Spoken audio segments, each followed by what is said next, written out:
Halo Mas Sandro. Siap, jangan disebutin nama ya Mbak. Aku. Pokoknya identitas nggak perlu disebutkan. Iya. Silakan cerita, monggo. Ya. Ini masuk YouTube langsung ya? Loh, lah piye? Ya nggak langsung ya, nanti diedit dulu. Gimana? Gini, udah saya siap udah? Siap, sudah ready. Halo? Oke. Sampean ngomong, sampean cerita. Oke. Gini kan Mas Sandro ya. Saya ada masalah sulit banget ini. Istilahnya saya sekarang kayak buah si malakama. Saya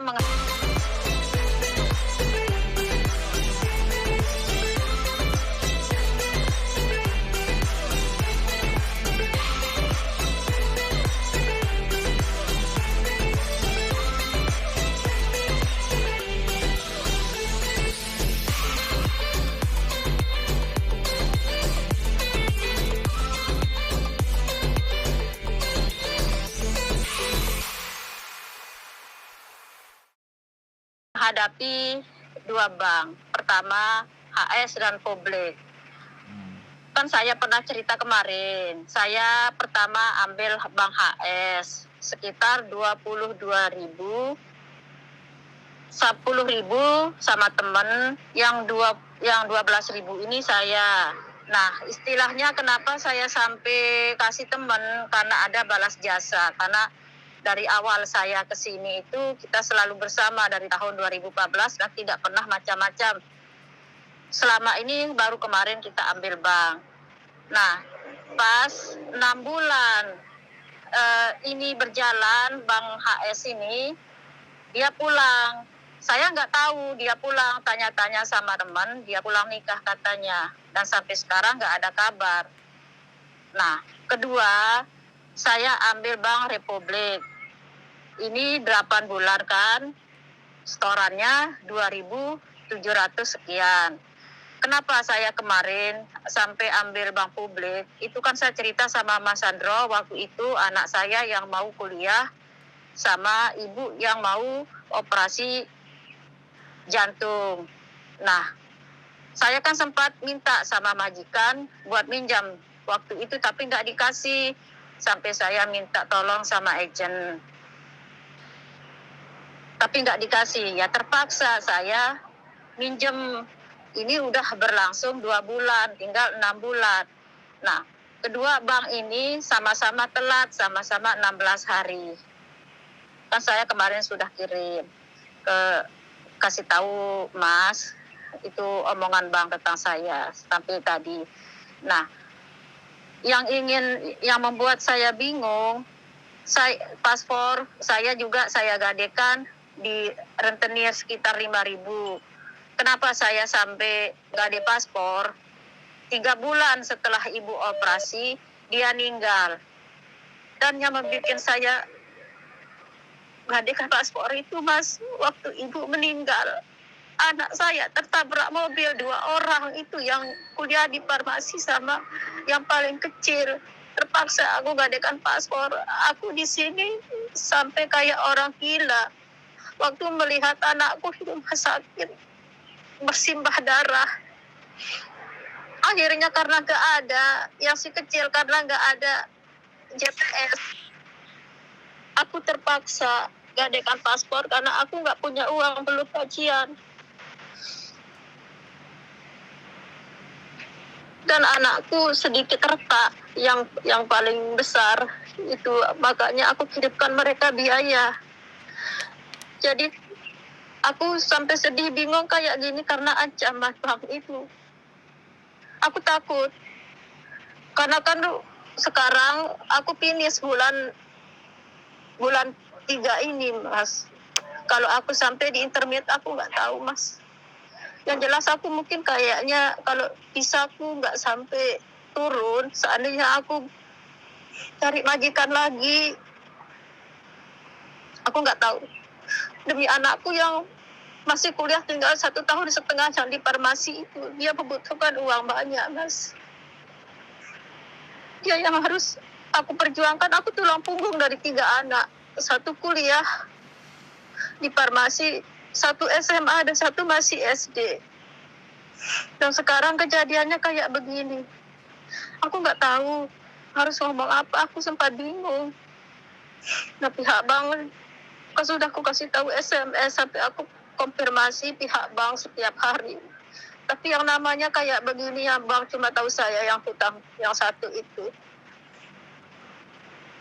Aku kan pernah cerita sama Mas dulu, setiap permasalahan aku selalu curhat. Aku benar-benar bingung, Mas. Sama agent pun masalah liburanku yang disabotase sama majikanku pun juga kayaknya dia selalu menyuruh aku ngalah. Sampai aku screenshotkan, Mas itu masalah imbokan aku sama agent, dia nggak menjawab sampai sekarang. Makanya aku benar-benar pasrah, Mas, apapun yang terjadi di sini. Itu aja, Mas. Aku. Terus, sampean butuh aku ngomong nggak kira-kira? Iya, aku memang butuh solusi, Mas. Gimana caranya biar aku bisa menghadapi, kalau aku nggak tebus paspor aku bulan ini untuk aku cari majikan, aku harus bayar denda tiap bulan 1.300. Sementara aku menghadapi 2 bank. Ini yang membuat aku bingung. Oke. Jadi, Ya. Ini kan sudah terjadi, Mbak. Ya. Sesuatu yang sudah terjadi itu tidak bisa kita kembalikan. Yang harus kita pikirkan adalah masa depan. Nah, sekarang kan gaji sampean tetap 1 bulan dan sampean punya tanggungan 2 hal. Jadi, ketika sampean sudah datengin pihak bank dan ngasih tahu bahwa ibaratnya telat 1 bulan atau telat berapa lah, intinya sampean masih sanggup untuk melunasinya selama masih bekerja di sini. Jadi, sampean memang harus berbicara sama banknya. Jadi, nggak ada masalah, aku yang telat 1 bulan itu nanti saya bayar dendanya. Nah, kalau yang bulan depan usahakan ya sampean harus bayar. Nggak apa-apa yang nunggak itu memang mau dikata apa, satu dikorbanin, tapi yang bulan depannya sampean harus disiplin mau membayarnya dan sampean harus ngomong baik-baik sama pihak bank. Jangan cuma WhatsApp, didatengin, diomongin, disamperin. Dua-duanya dihubungin, didatengin. Kalau sampean sudah melakukan itu, sampean sudah ngomong tapi sesuatu itu tidak bisa diterima dengan mereka, artinya ya nggak perlu sampean sesali. Sampean sudah usaha, sampean sudah melakukan cara negosiasi kepada mereka, tapi negosiasi ditolak. Kalau memang ternyata itu sampai kedengeran di majikan dan semuanya, ya nggak ada masalah. Kalau memang sampean di-interminate karena kasus hutang bank, itu no problemo. Ya sampean harus pulang atau coba cari majikan lagi yang mau. Tapi sekali lagi kita memohon untuk majikan tersebut tidak menulis rekod punya utang. Karena kalau menulis rekod punya utang ke sampean, maka yang terjadi sampean untuk dapat majikan baru lagi akan sulit. Jadi sampean memohonnya ini 2 kali. Yang pertama adalah memohon keringanan atau memohon negosiasi sama pihak bank. Yang kedua, kalau pihak bank ini ternyata tidak memberikan solusi, dia tetap memaksa dan semuanya apa boleh buat, silahkan dilakukan. Nah, baru sampean negosiasi sama majikan ketika surat itu sudah turun. Dan sampean akui saja semuanya dan sampean ceritakan semuanya. Kalau sampean berdoa kepada Tuhan, kan kita nggak ngerti. Barangkali majikan itu meluluh hatinya, ya kan, dibolak-balikkan hatinya untuk bisa membantu persoalan sampean, jadi sampean masih bisa menyelesaikan urusan-urusan itu semua. Kalau yang seperti ini sudah kita harus melibatkan bahkan 100, 200 atau 300% Gusti Allah. Kita sudah memang nggak bisa kalau kemampuan kita kayak gini gitu loh. Posisi terjepit, tapi ketika sampean dulu pernah ngomong sama saya, cerita juga sama saya, liburan itu semua, kemudian sampean memilih anak sekolah atau bagaimana, atau yang sakit, saya kan selalu saya bilang bahwa ya sudah, yang sakit dulu didahulukan, yang kuliah dibelakangin. Dan sampean juga sekali lagi saya bilang, jangan juga menyampaikan ke anak sampean ketika dia butuh langsung dikasih. Posisi sudah sulit, bagaimana kamu berkembang sendiri, ya kan? Kamu tahu ibu sendiri, kalau ada sesuatu yang bisa kamu kerjakan, entah cari part time, entah cari apa, tambahan sendiri buat dirinya sendiri, kan meringankan sampean. Kalau sudah meringankan sampean, juga meringankan 2 saudaranya. Jadi diajak anaknya berpikir, karena disinilah yang terkadang kita tidak tega, anak perempuan. Jadi minta. Giliran orang tuanya menghadapi persoalan dan masalah, merekanya tidak mau berpikir, kan kasihan sampeannya. Saya ngerti sampean punya perasaan ibu, tapi mau tidak mau anak ini harus dididik untuk bisa bagaimana caranya mandiri, setidaknya bertahan di kaki dia sendiri. Karena ibu belum tentu posisinya selalu enak terus. Kalau udah posisinya nggak pas kayak gini, siapa yang bisa nolong? Ya harus dirinya sendiri kan. Ya anak sendiri yang, karena kembali lagi ke orang, gara-gara utang itu orang yang finansialnya sekali lagi tidak bisa menghitung, karena segala sesuatu udah diserahkan. Tidak ada sesuatu yang disisihkan. Tetapi saya tidak akan membahas hal itu karena hal itu sudah terjadi. Untuk next episodenya, sekali lagi, yang pertama negosiasi pihak bank. Kalau itu sudah sampean lakukan, negosiasi majikan. Terserah sampean mau ngomong sebelum atau setelah surat itu tergantung sampean. Karena yang tahu karakter majikan kan sampean. Jadi ngomong setelah ada surat datang atau ngomong sebelum surat datang, itu saya kembalikan ke sampean. Mau yang mana? Karena yang tahu situasi sampean. Kalau dua itu sudah sama lakukan, satu hal ini yang terakhir, sampean harus lebih banyak istighfar. Sampean harus lebih memasrahkan diri boleh sampean. aku ngomong Mas Andro? Kenapa? Kemarin waktu aku minjem sama majikan itu, aku kan kasih tahu dia kasih dia surat dari rumah sakit agar dia percaya sama aku. Nah, waktu anakku tertabrak mobil juga, aku di depan mereka. Dia lihat video waktu anak aku bersimbah darah di rumah sakit itu. Mereka lihat. Nah, tapi aku nggak minjem sama mereka. Aku cuma minjem waktu ibu Oke, sekarang gini loh. itu. Sekarang aku gini. kasih dia surat dari rumah sakit. Sebentar Mbak. Kita kan bahas masa depan nih ya. Kalau sampean ngomong terus, saya akan hanya dengerin dan sampean tidak akan menemukan solusi. Paham nggak saya ngomong? Oke. Jadi kalau solusi dari 3 tadi menurut sampean nggak bisa, kemajikan juga nggak bisa, ya sudah. Pilihannya sampean tetap ngomong sama bank. Dan biarkan kalau memang bank tidak memberikan keringanan apapun, surat itu didatangkan ke majikan. Karena sampean kan nggak gelem, nggak mau. Solusi itu sampean nggak mau ngomong, ya sudah. Biarkan surat itu datang dulu baru ngomong. Kan saya sudah bilang, saya punya masalah keuangan. Saya seperti ini, kamu nggak percaya, ya sudah. Kalau kamu memang nggak suka dengan saya, oke, nggak apa-apa, selesai. Cuman yang saya minta adalah satu. Kalau sampean nggak mau ngomong ya, ketika dia mau menginterminate, saya hanya memohon satu hal, ya. Sampean itu sudah kena masalah, tapi tolong jangan egonya ditinggikan juga gitu loh. Bisa dipahami nggak? Jadi Gusti Allah ngasih masalah kita itu untuk merendahkan ego, untuk menurunkan ego serendah-rendahnya. Makanya kenapa kita itu sujud.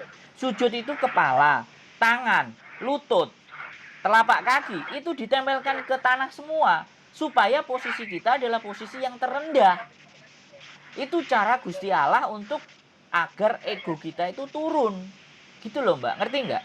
Karena sekali lagi ya, seseorang yang sombong dan seseorang yang tinggi hati, seseorang yang jumawa pasti akan dibalas sama Gusti Allah. Buktinya adalah Fir'aun. Gitu loh, Fir'aun orang yang sangat jumawa, ya habis lebur. Itu yang Fir'aun, kita nggak perlu bicara Fir'aun. Jadi koreksi lagi ke diri kita sendiri. Apakah selama ini ego kita kuat gitu? Apakah selama ini kita mau yang menang? Apakah selama ini kita itu selalu harus posisi yang serba menang semuanya, nggak mau mengalah? Itu juga gini loh, kejadian bertumpuk-tumpuk ini Mbak, saya kasih tahu, bukan penyebabnya orang lain. Tapi yang menyebabkan adalah diri kita sendiri, hati kita sendiri, pikiran kita sendiri gitu loh. Sampean harus lebih banyak bermuhasabah, introspeksi kepada diri sampean. Kenapa saya harus diberikan ini semuanya?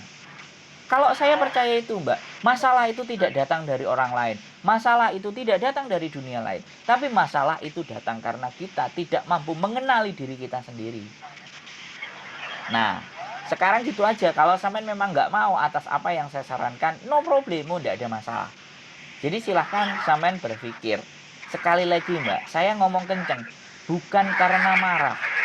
Tapi sekali lagi, ketika seseorang itu masih keras dan dalam posisi bermasalah, ini bahaya. Gitu. Yang bahaya buat saya, bukan saya, yang bahaya diri sampean sendiri. Lepas kendali, lepas kontrol, bahaya. Jadi makanya sekali lagi, yang harus sampean lakukan itu. Dan sampaikan ini juga ke anak-anak sampean. Ini saatnya kita harus belajar. Ya kan? Jadi kayak gitu.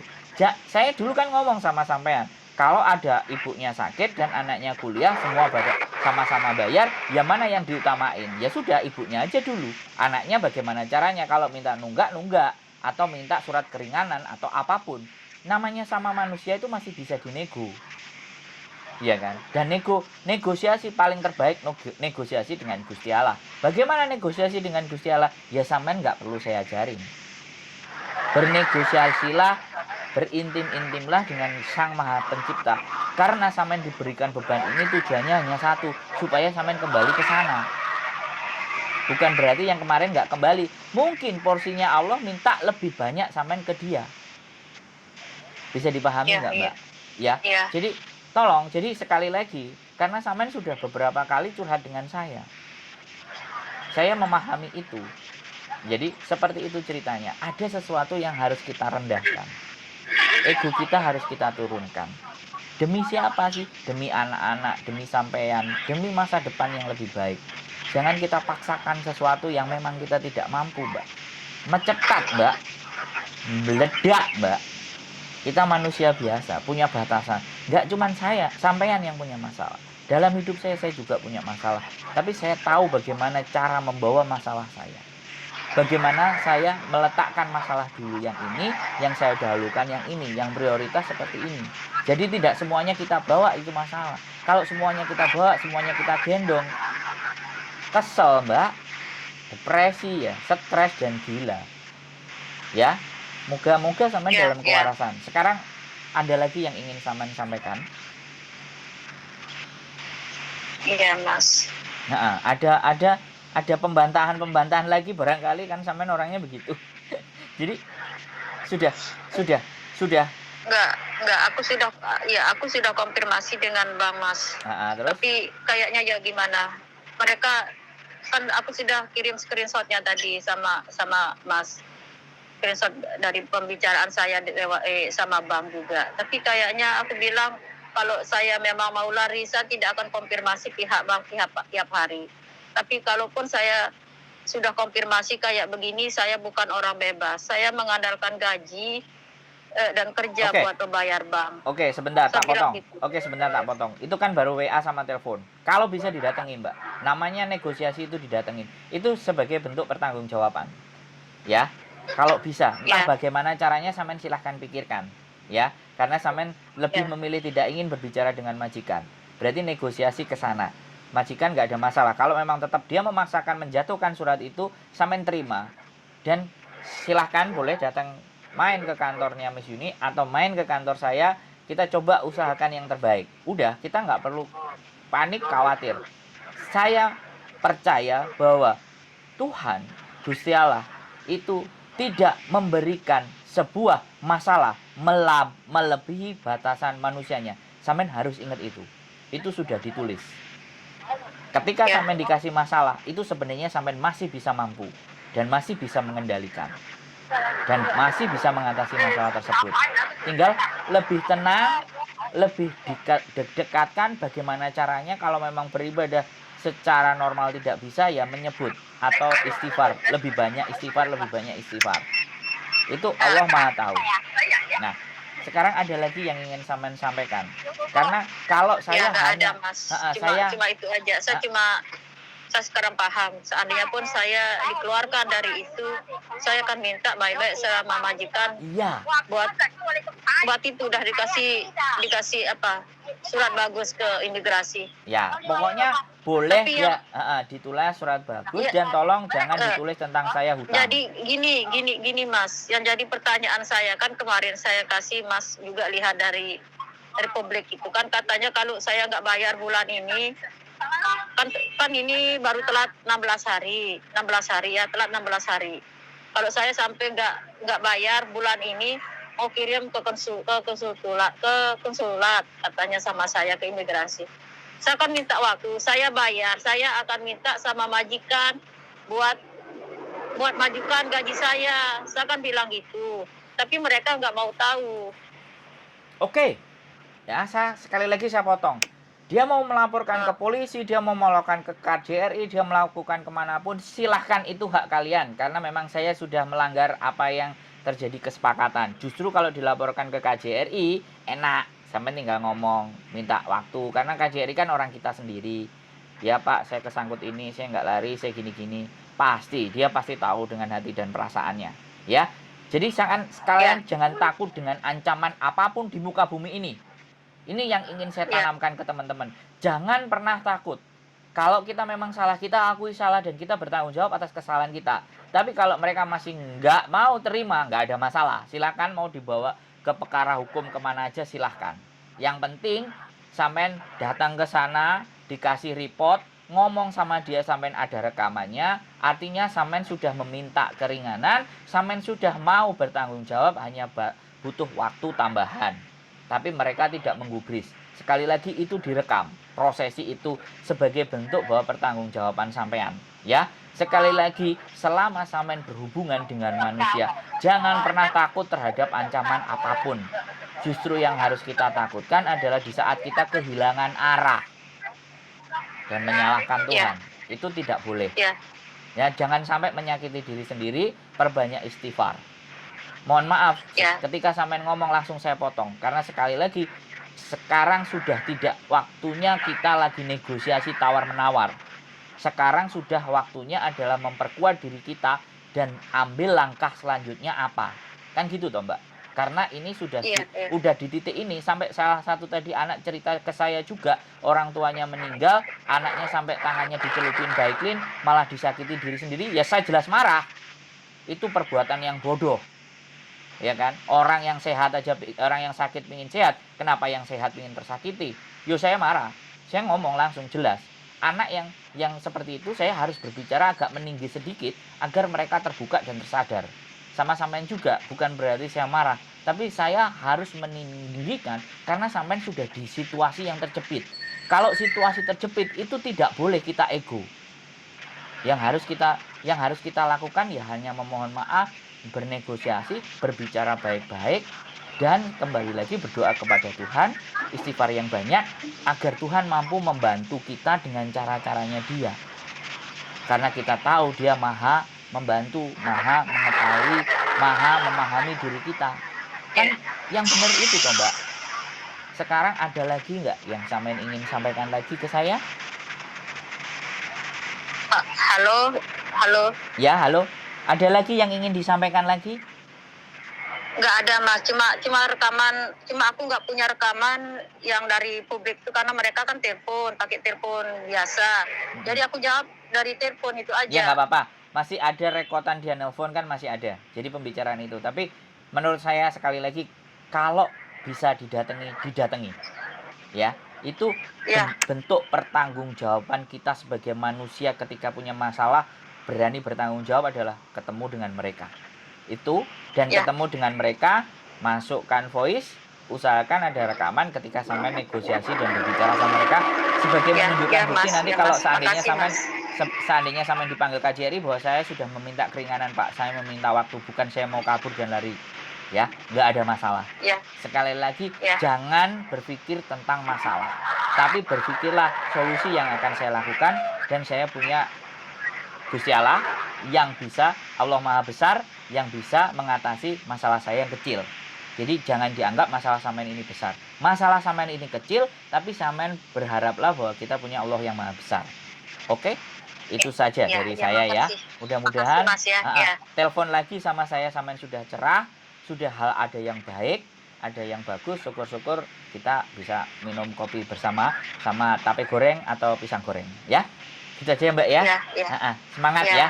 Semangat, sampean berjuang. Sampean ini berjihad, pasti dibantu sama Gusti Allah. Sampean berjihad buat keluarga. Jihad yang sebenar-benarnya ya kayak sampean ini, ya. Sekali lagi terima kasih, sehat selalu ya.